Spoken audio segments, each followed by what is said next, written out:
I always start my day off with some electrolytes. My Intra workout is MyProtien Pro, the electrolyte tablets, packed with electrolytes and vitamins. You just pop one of these in your water. They essentially create a flavoursome, sparkling mineral water. Currently, you can use code RYANPRICE for up to 60% off. Using my code also supports me as a MyProtien athlete. A brisk, casual incline walk on the treadmill to get the legs moving, get the joints nice and lubricated, get the buttocks, the gluteus maximus firing away, plump, bulbous, bulging, get the heart pumping and the blood flowing around the body, supplying that beautiful oxygen to the muscles and taking away the carbon dioxide, reducing the lactic acid buildup. I do this for about 5 minutes. The only reason I'm walking quite slow is because I'm talking to you guys and girls, but I usually increase it to around 2. Like I said, I don't want it intense, I don't want it high impact, I want it low impact, you know, low to moderate intensity. It's just to get the heart pumping, get the blood flowing, legs moving, the joints grooving.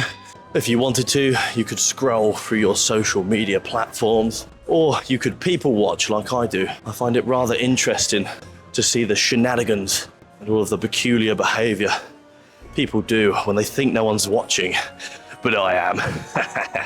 I'm always watching.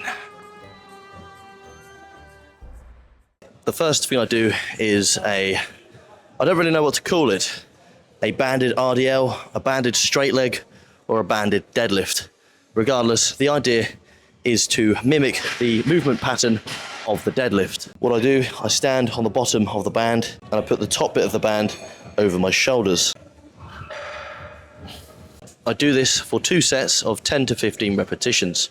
I may look like a goofy goober, but I put my hands in front of me to mimic as if I was holding a barbell. Just like this exercise mimics the deadlift itself. It gets me in the zone. Basically do everything that you do in a deadlift, but with this band. Focus on driving through your legs, focus on bracing. Bracing is especially important.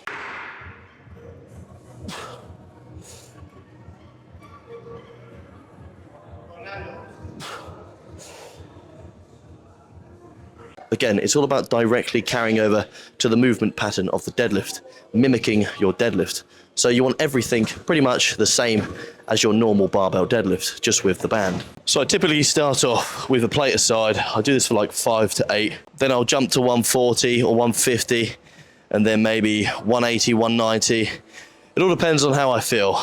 Rub-a-dub-dub. Make sure to coat those thumbs. Back and forth, back and forth. Ride the wind, or the breeze in this case. Bar always starts over the center of the foot, the middle of the foot. What I do from here is I grab the barbell, I deft grip it with all my might and strength.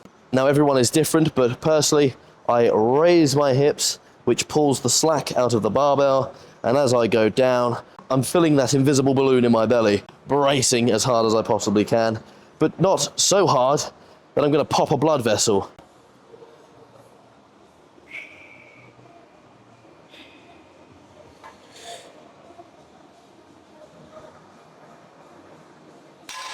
I forgot that I'm doing pause today, so please excuse me. I do apologise for any misconception.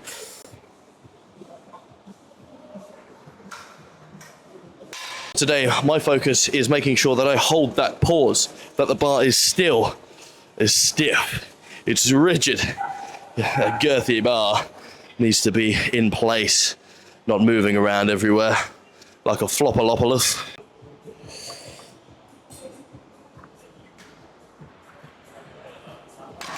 I feel good today, so I'm just going to jump straight up to 190 and then to my top set after, which I think is going to be about 215, maybe 220.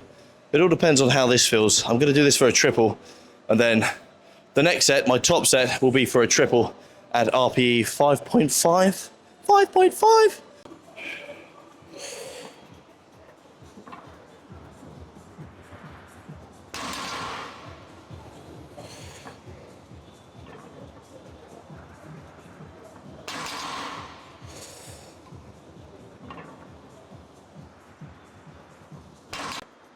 Yeah, that felt all right.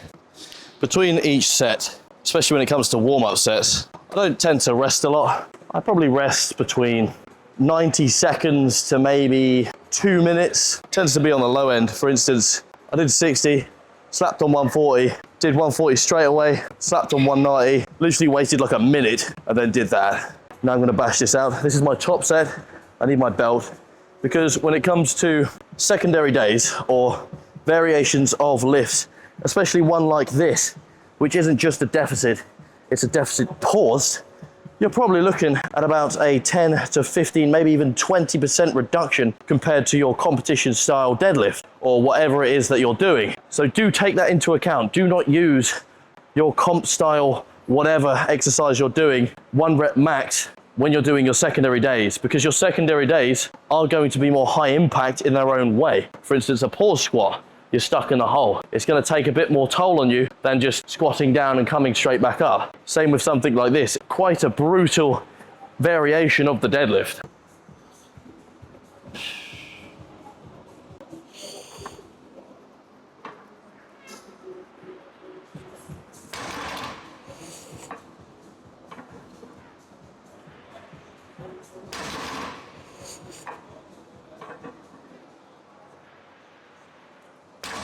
Oh baby, that was beautiful. Get off me, please. Oh, help me, I'm stuck.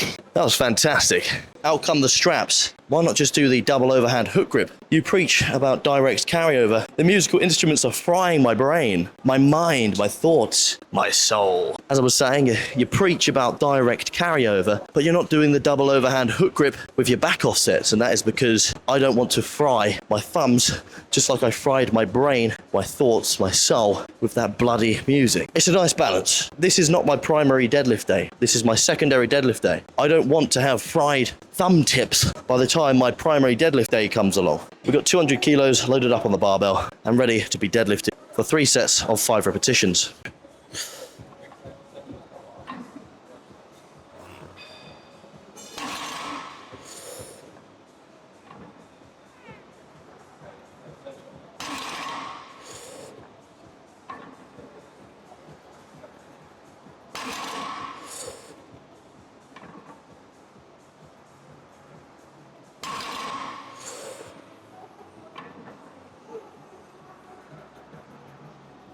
Yeah, easy enough.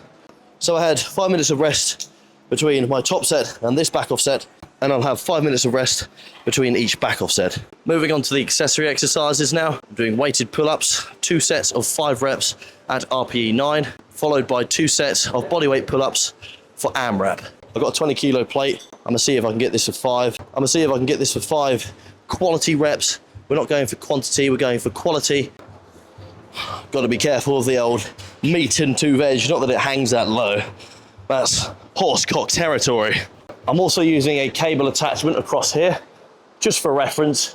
It doesn't have a bar straight across, and I like to use the bar straight across, or in this case, the cable attachment, as a reference to how high I'm getting. I like to get my chin over this. Preferably, I would like the bar to go straight across from where I'm gripping. That way it stays consistent, but the only one in here that does that is the one over there on that multi bodyweight exercise apparatus station.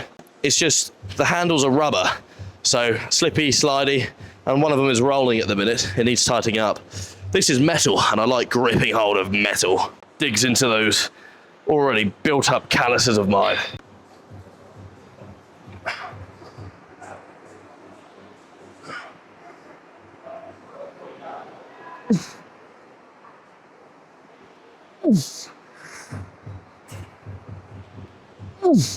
You see, I could move up in weight. I could use a 25 instead of a 20. I feel like I need to develop my pull-up first, as I want to get a really strict pull-up with a pause at the top and then a slow eccentric. So I'm just going to grind the 20 for the next few weeks. Now I'm going to do some bodyweight ones. Bear in mind, I'm about 92.5, 93 kilogram bodyweight right now. That's in the morning, butt naked, straight out of bed, before I have a shower and brush my teeth.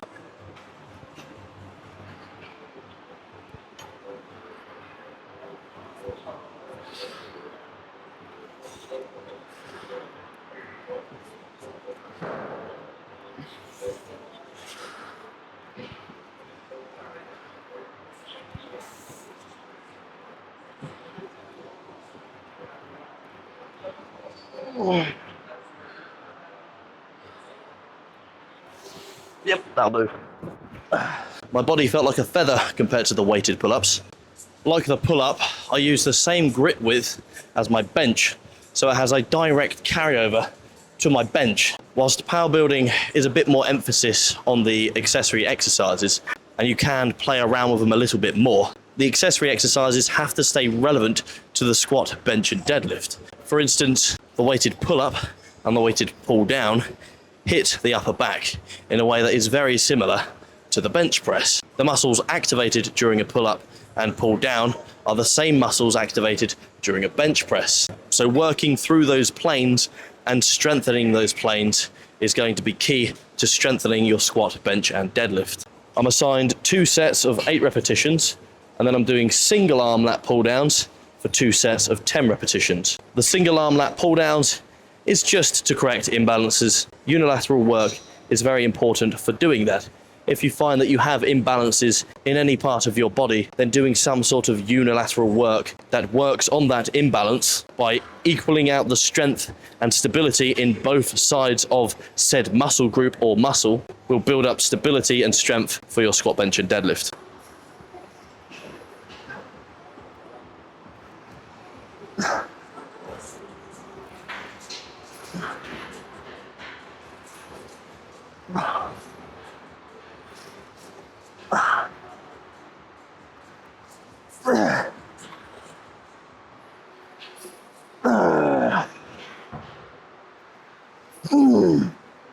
Okay.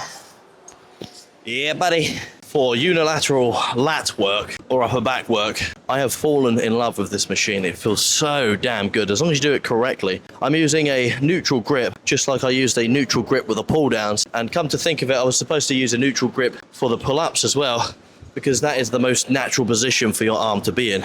I feel like strengthening that natural position is kind of like the best of both worlds. You could overhand, you could underhand. That will place emphasis on certain muscles, but a neutral grip puts you through that natural plane and you hit all of the muscles equally.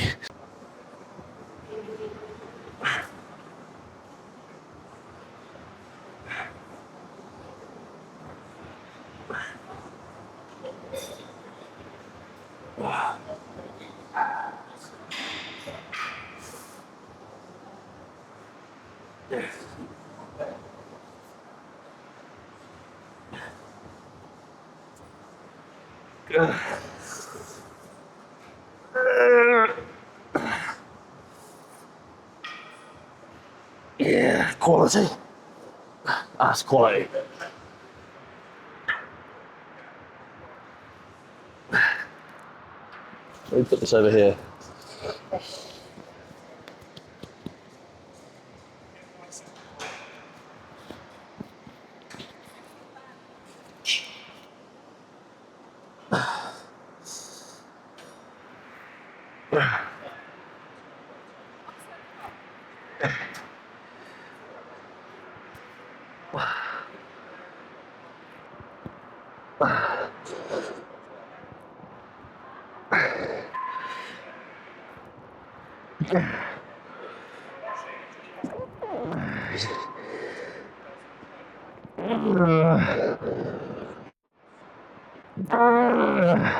Yeah. Bomba blood clot pussy wagon quality reps. It was blurry again. I found a way to sort that out.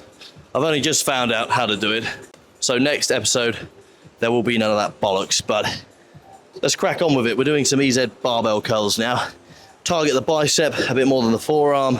Strengthen the bicep, as that is a major stabilizer when doing the bench, deadlift, and even holding the barbell on your back when doing a squat.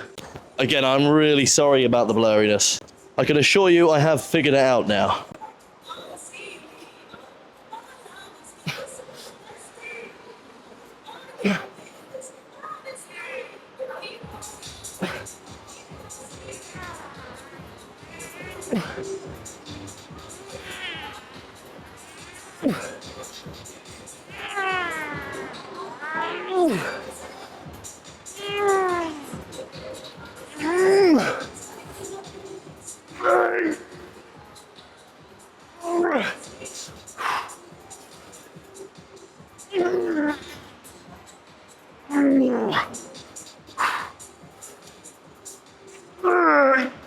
Come on.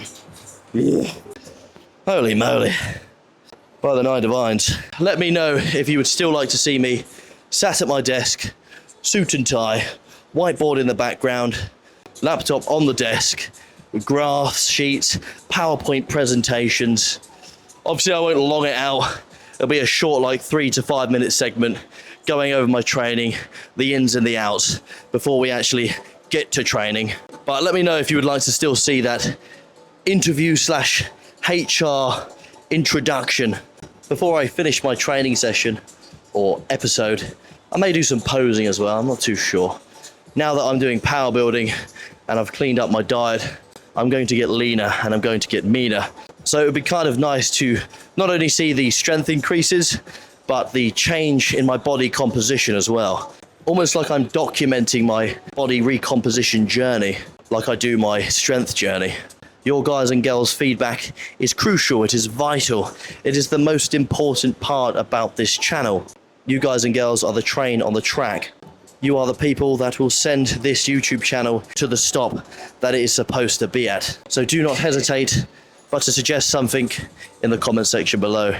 Or ask something, just anything in the comment section below. Let's keep discussions going, questions brewing. Let's have a party in the comment section.